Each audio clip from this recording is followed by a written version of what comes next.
You are Locked On Auburn, your daily podcast on the Auburn Tigers. Part of the Locked On Podcast Network, your team every day. Yes, welcome on into Locked On Auburn, your daily Auburn Tigers podcast. I'm your host, Zac Blackerby. Thank you so much for making Locked On Auburn your first listen every single day, despite how many times we record the podcast. You never know. Well, we're joined as we are every Tuesday by Charlie 5 is a Charlie Tuesday, the Auburn message board legend himself. How are you?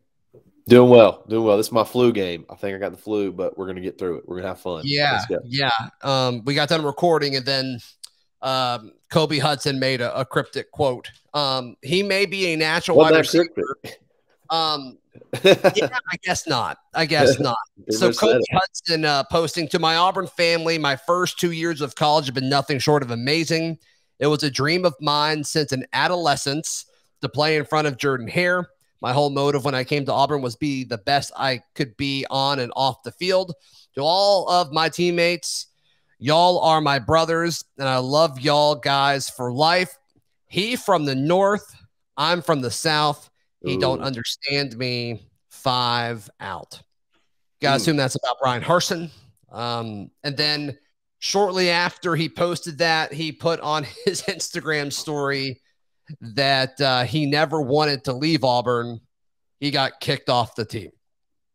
How about that? So how about that Tuesday? Let's go. Yeah, wild stuff. We talked about Calzada the first take. So this is juicy stuff. So yeah, you want to go first on this? Yeah. So the portal giveth and the portal taketh. It hurts on one hand because he was I think probably our best offensive player outside of Tank. Very bright future. Is there a word that you would describe him as? He's pretty natural. I mean, natural most things that he did was natural. He's no longer natural though. Now he's just gone. So yeah, it hurts. I'm very him being quote unquote kicked off. That is very interesting. What would he have had to have done for that to have happened? You don't boot your top receiver for no reason though. You know what I mean? So you don't do it for absolutely nothing. So I can't imagine it just willy-nilly we're just getting rid of people. So there must have been something serious. No, I think you're right. I think you nailed it. And so what does this mean for the Tigers in 2022?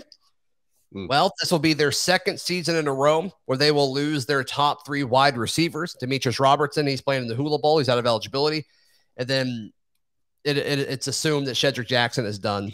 So I think he has a super senior season left if he wants to use it, but it appears that he's done. So we'll see if that changes at all. But not a great spot you find yourself in as an offense. John Samuel Shanker at the moment, it will be the focal point of the receiving game. But yeah, he's like 30. That's right. Kobe had really worked his way to be the wide receiver 1, and he had such a good Birmingham Bowl, and that was kind of the positive takeaway from the game is, okay, maybe with another offseason, Kobe Hudson can take that next step. He looks so good, so fresh, so natural, and now that's not going to be the case. So that's it from a receiver standpoint. And then you briefly touched on the culture aspect of all of this. I mean, these people that are leaving are guys that Gus Malzahn recruited. Yes. And that stuff matters. Now, whether you want to go super deep into it and say that, okay, the folks that Gus recruited were, mentally, not as tough as the guys that Harsin wants, I'm fine if you want to do that. I think it's a tad unfair to some of these dudes, but that's fine. I'm not going to tell you what to think. But that is going to be a storyline going through it from Auburn folks. And now you're seeing Auburn folks say like, well, Kobe Hudson dropped as many catches or balls as he caught. I think it's a little unfair because we were all talking about how much better he looked over the course of the season. So like, let's don't act like Kobe Hudson was bad. And people are saying, well, if he goes to a good team with a lot of receivers, he's a number 2 or a number 3 receiver. And it's like, yeah, we love Kobe Hudson on this show, and we've been saying that. Like, Auburn has a bunch of number 2 and number 3 wide receivers. They needed that number 1 guy. And so I don't know how they get that dude. I have no idea. but, Kobe was the closest thing to a number one receiver that Auburn had access to going into 2022. So this is a big deal. Oh, yeah. 100%. This is a big loss for the Auburn Tigers going into 2022. Was Kobe Hudson perfect? Absolutely not. But he was the best that they had at that position. Absolutely. Absolutely. I'm not saying that I'm not ready to say the jury's out, but it is something I have my eye on. It's interesting to me that defensive players are coming back. Yeah. Offensive players are leaving. So that is something that I'm going to keep my eye on moving forward. The defensive side, we've seen amazing closes in recruiting. We've seen guys that could have been drafted come back. And, it seems like our offensive guys are trying to get out as fast as they can. We got to convince people to stay. And it's just it's a weird deal going on right now on the offensive side of the ball. Dylan Gabriel was a guy that we thought maybe could come in and play. He committed to Oklahoma, flipped from UCLA. Looks like he was kind of possibly watching that Caleb Williams scenario, see if that's something that he wanted to jump to if it materialized. Some people thought maybe Auburn had a shot, but man, this offensive side is I'm not saying I'm super I'm not saying I'm like writing it off, but I've definitely got my eye on it. I've got my eye on it. Yeah. I want to jump in more to the quarterback speculation in a moment. Then in the final bit of today's show, we will hear from Auburn basketball guard Zep Jasper. But so the sales pitch now to get a quarterback is even more significant now that Kobe Hudson is gone.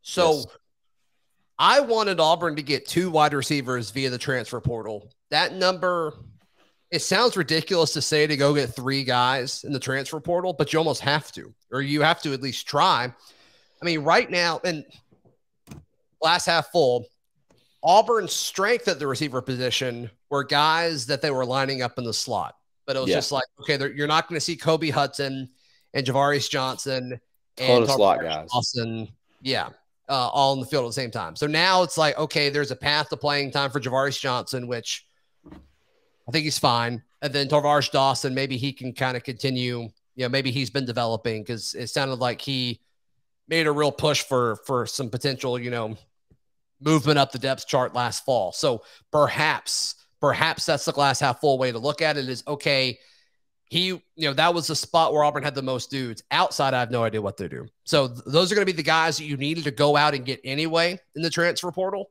And that doesn't change. Do you need to go and get a slot receiver now? Probably not, because the 2 guys that I mentioned, I think were there. And also you have so much depth. We talked about this yesterday in the tight end room. I think Landon King can cover up some things on, from a slot standpoint if you need him to, as well as Shanker. So that is the glass half full way to look at this, in my opinion. No, I'm with you. The only problem that I have with that is that it doesn't seem like there's a lot of sense of urgency to fill those needs. Guys pop up. It seemed like we're in the evaluation period for a long period of time. We offer and they commit somewhere else, especially out of this portal. And it seems like something that you can't really the portal's not something you can really you got to pounce on it whenever it happens. And I'm with you. We got to I feel like we need a big body guy, maybe a big body red zone guy, and maybe a more true 6 foot, 180, 190 pound burner type guy to be. And that could be Tarvaris Dawson. But yeah, definitely got to have, you got to have some movement. We got to have some movement. And hopefully January 5th, which is Wednesday tomorrow, that's when guys can start visiting, transfer guys. There's a window of opportunity early for them, the 5th through the 11th. So hopefully there'll be some guys, a lot of more movement after tomorrow. But a lot of the work's already being done. Like across the country, a lot of the work's already being done, and you're not seeing hardly any of it on the Auburn side, outside of the defensive side of the ball. Yeah, and as far as freshmen that can make an impact, like Camden Bridges, I don't see him being a start day one kind of guy. Same with Jay Fair, the other receiver in the 2022. Did Auburn bring in more than 2 receivers in this class? I don't think so. Amari Kelly, Jay Fair. Don't see those guys playing, that those early. Guys are pretty raw. I think they have a lot of talent. I just don't think they're day one. So, for sure.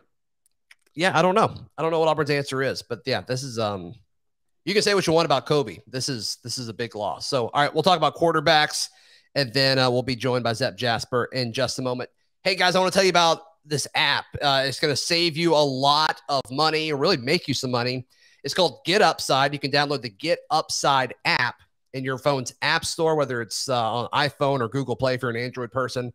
But you can just use promo code SCORE, and you get a bonus 25 cents per gallon on your first fill up. And so that's up to 50 cents cash back for every gallon of gas you buy. We all drive, and we all buy gas. And so you can save a ton of money by downloading Get Upside and using the promo code SCORE to get up to 50 cents back on every single fill up that you do, which is exciting. So some people who are driving a lot, they're making like $200 or $300 a month using this Get Upside app. And so download it for free, Get Upside, and use that promo code SCORE. Also, today's show brought to you by our friends at betonline.ag. Look, it's that time of year where folks are making new resolutions. I know what yours was. It was to bet more and to win more money watching sports. So go to betonline.ag. It remains the number one spot for all sports action all year round. That didn't change just because we're in 2022 now. So use promo code Locked On when you make your first deposit, and you'll get a 50% welcome bonus on your first deposit. BetOnline, where the game starts. Charlie 5, I've just been getting blown up with texts and DMs and all this. I'm not a Kobe Hudson expert. I just labeled him as the natural wide receiver. I don't know Kobe. Yeah. People are like, why did he get kicked off the team? Like, I don't know. I have no idea. You should just come up, make stuff up. Yeah, that'd be good. That'd be very on brand, wouldn't it? Yeah. No, seriously, just to put a bow on this. Wish Kobe Hudson nothing but the best. I'm not going to diss Kobe Hudson. Other fans can. I don't care. You can do whatever you want. But I think Kobe had a lot of promise. Assuming everything he's saying is true, and he did get kicked off the team, hopefully whatever the reason was gets cleaned up, and it does not follow him to his next destination. And hopefully he doesn't stay in the SEC, and we have to defend him, because I have a lot of respect for him as a player. So, all right, touched on this, but Auburn is going after quarterbacks. That seems to be a thing. There's smoke everywhere, Charlie 5. They seem to have their hand in every possible transfer quarterback's cookie jar, and they're trying to get a part of it, making a lot of calls. So you mentioned Caleb Williams, the Oklahoma quarterback. He is transferring. He has entered the transfer portal, and so that's one that is interesting. Yeah, very. I would love to know, especially now, when Bryan Harsin or Austin Davis, whoever is making the recruiting pitch to the transfer quarterback, I would love to know what the pitch is. It's tough. It's a tough pitch. Because you can say, well, you can come in and win the starting job, but like every person calling them is saying that. So like, I'm not, how much weight does that hold? I have no idea. You come in behind an offensive line who has had struggles. You don't have a true number one wide receiver.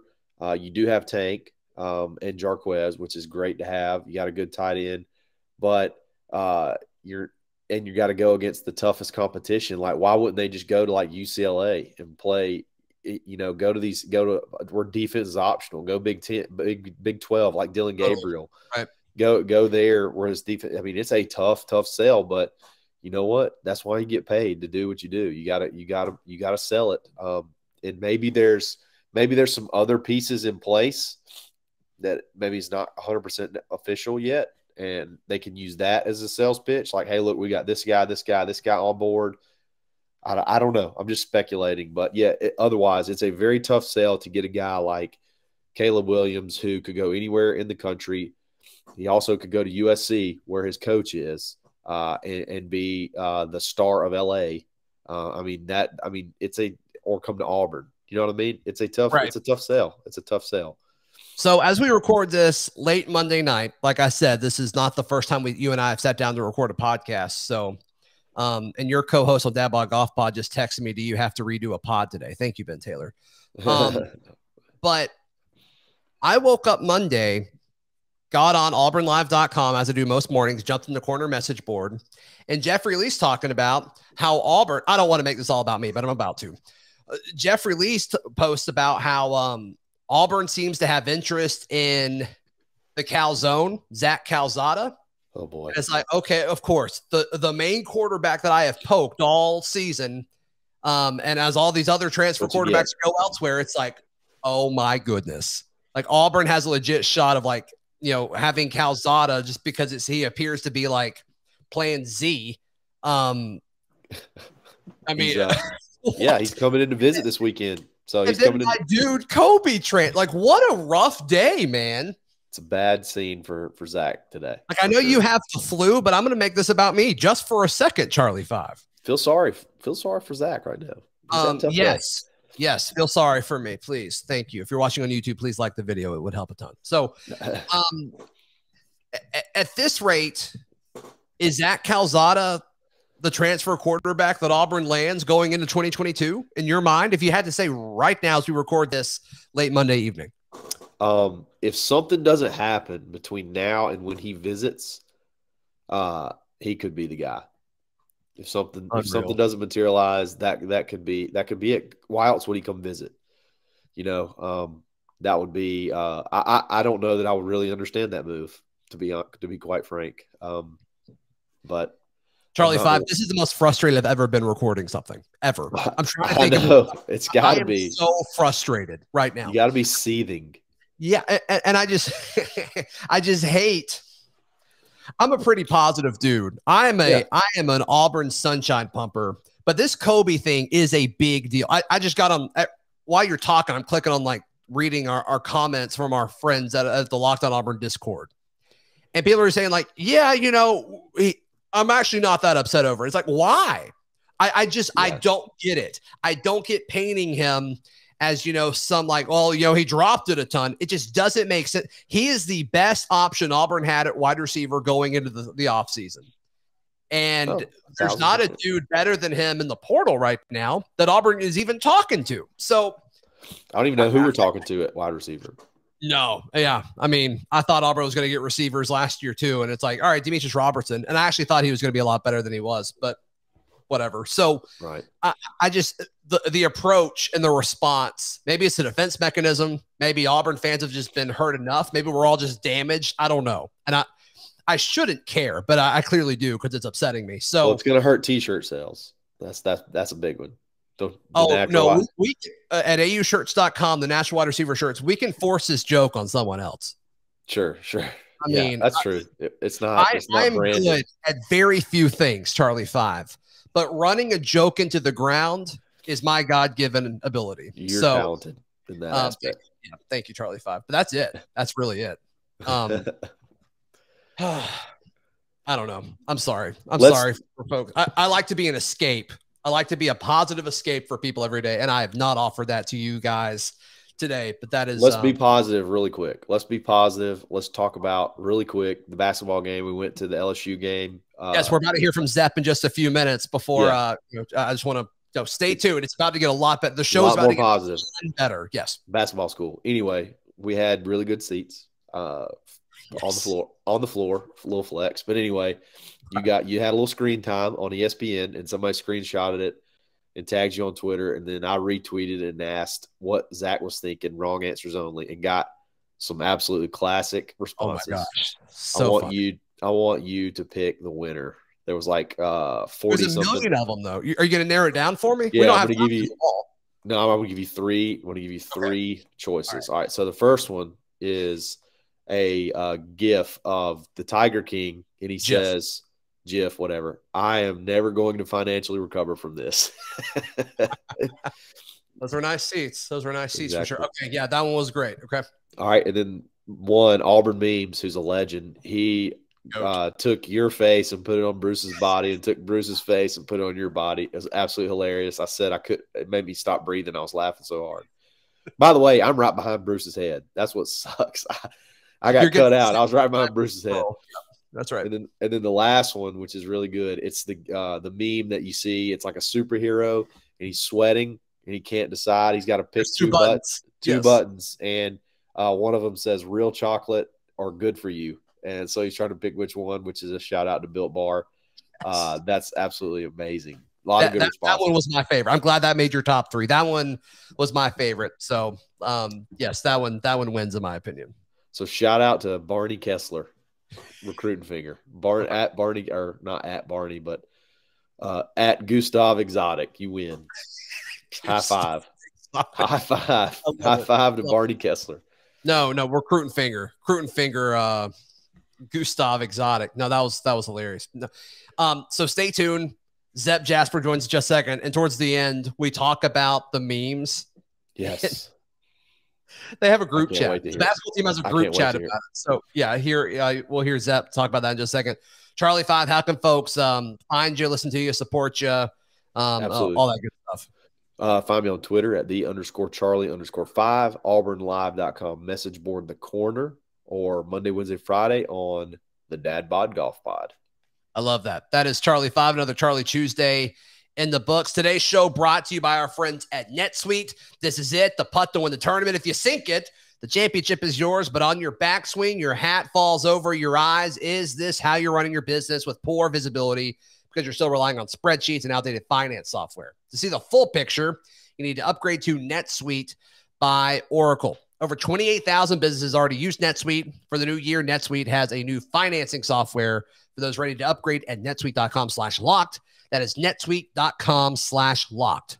We're now joined by Auburn guard Zep Jasper. Zep, how did the holidays treat you, my friend? The holiday treated me well. Seeing the family, just seeing the loved ones. Being able to go back to my city, give back a few, just to spread love around. It actually treated me well. How did it treat you? It was good, man. I appreciate asking. It was good. Family came in town, so that's always nice, man. So before the season started, you came on. You talked about you came to Auburn, so Auburn Arena would be loud and you could feed off the energy. I think it's safe to say that happened against LSU last week. Oh yeah, the fans were swarmed in the jungle. It probably was the best game last year we had with just fans completely playing against a great LSU team, a very well coached LSU team. We had the energy from the jump ball to the finish. They helped us win that game. That was crucial because coming into this game, we knew LSU would come in playing hard, got great players, like I say, very well coached. And we needed every little thing to help us get over the hump to win this game. So I appreciate the fans, the kids, the loved ones who came to the game, just to support. And we didn't even have the students. So imagine if we had the students, that arena would be rocking.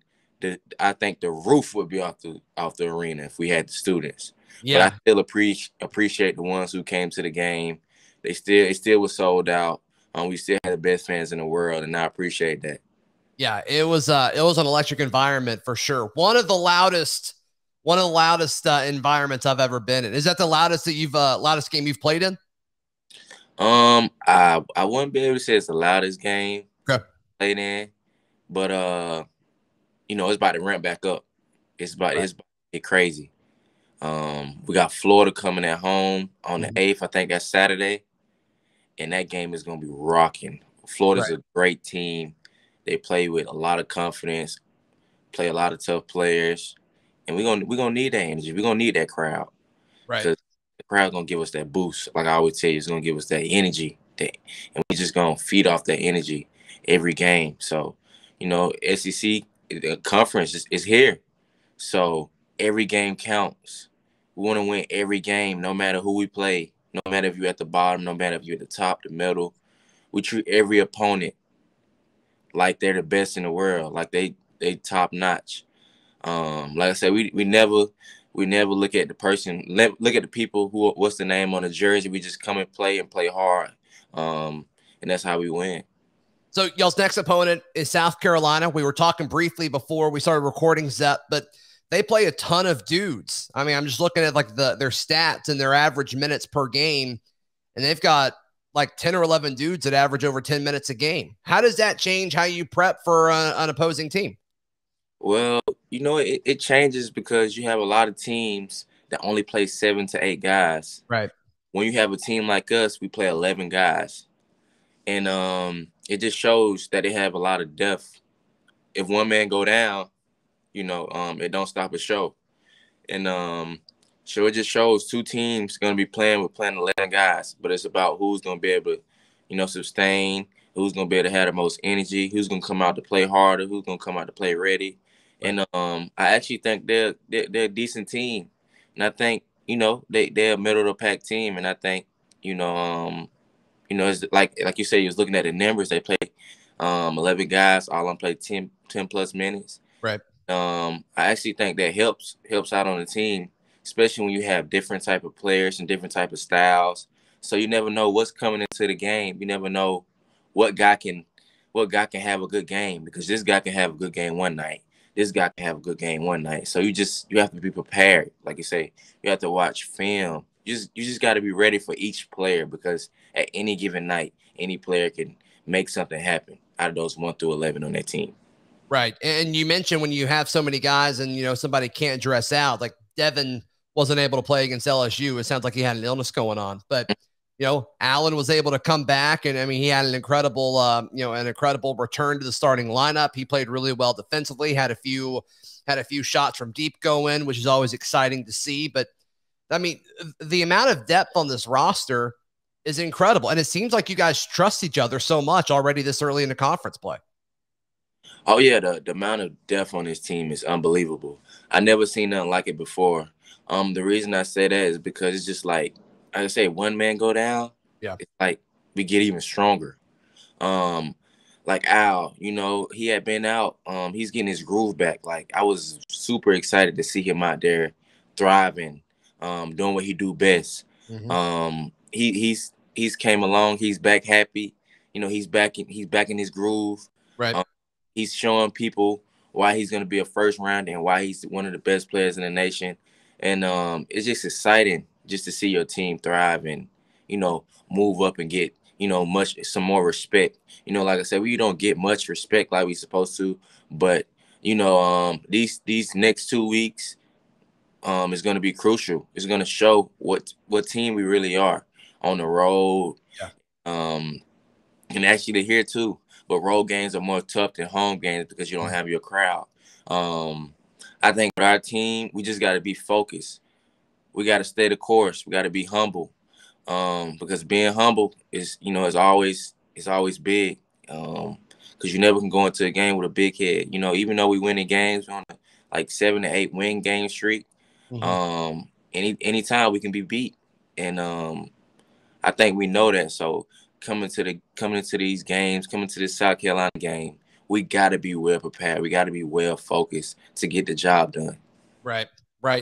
Well, and Zep, that 10th or 11th guy that's kind of stepped up has been Lior Berman. Mm-hmm. What's he doing in practice that kind of earned him all of this playing time? Well, I think Lior always been ready for the moment. Yeah. He's one not scared of anything. He showed up to practice, lace his shoes up, and act like he's just there. He just goes with a ton of confidence, plays hard, plays physical, knows everything. I actually asked Lior when I'm at the 2 guard spot to help me out sometimes with the plays and in the play call reviews, and he would tell me, and I speak very highly of him. Yeah, he done came a long way, and it just make me proud, just to see a guy that's a walk on to get those type of minutes, to see how hard he done worked and see how far he came, and I know it make his parents proud just to see, how much motivation that is for Lior to be on the floor with us after all the work he had. Yeah, he's scrappy. You can tell he's putting the effort in. That's awesome. That's awesome to see. No doubt.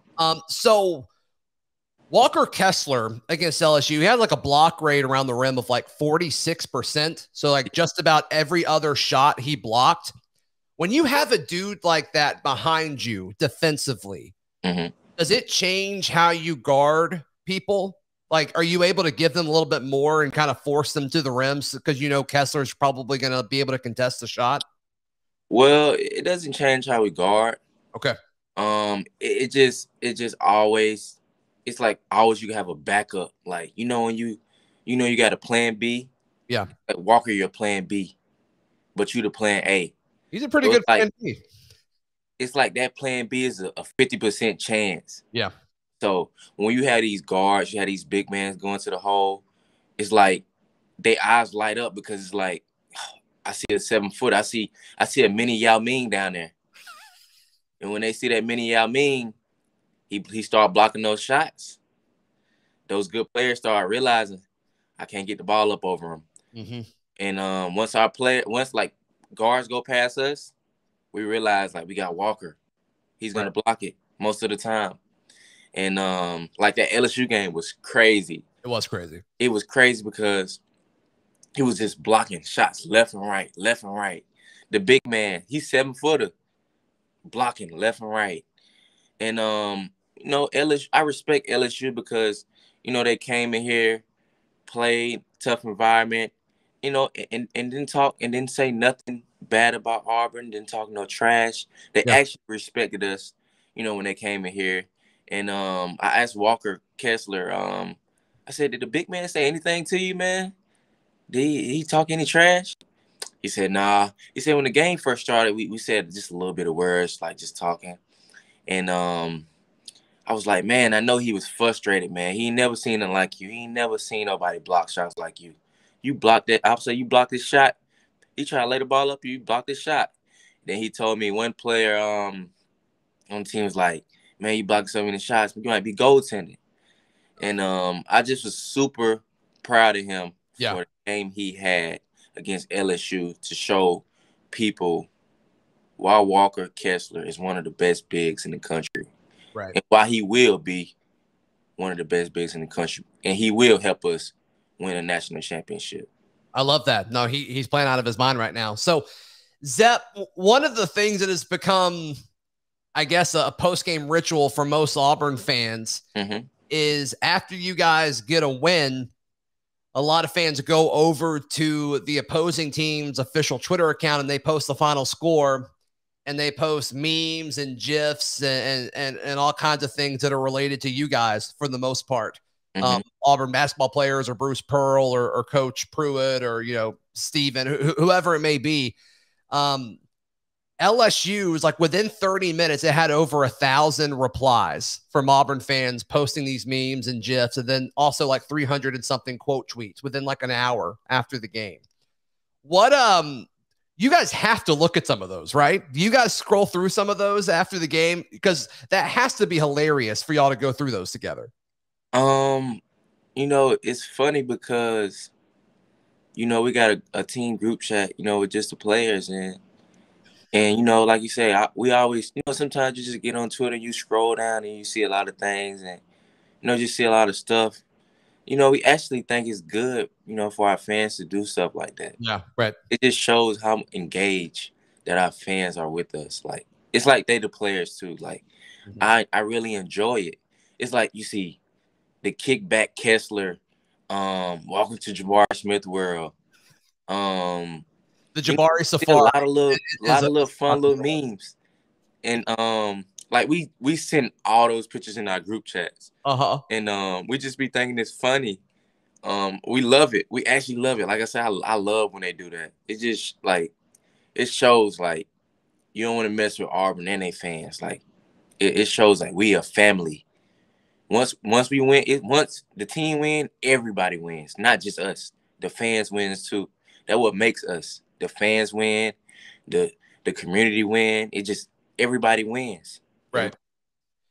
Yeah, there's been and I think folks kind of sit on these for a while. I think they make them like a few days before the game. They're like, oh, I can't wait to use this. When people are sharing some in Locked On Auburn's Discord chat.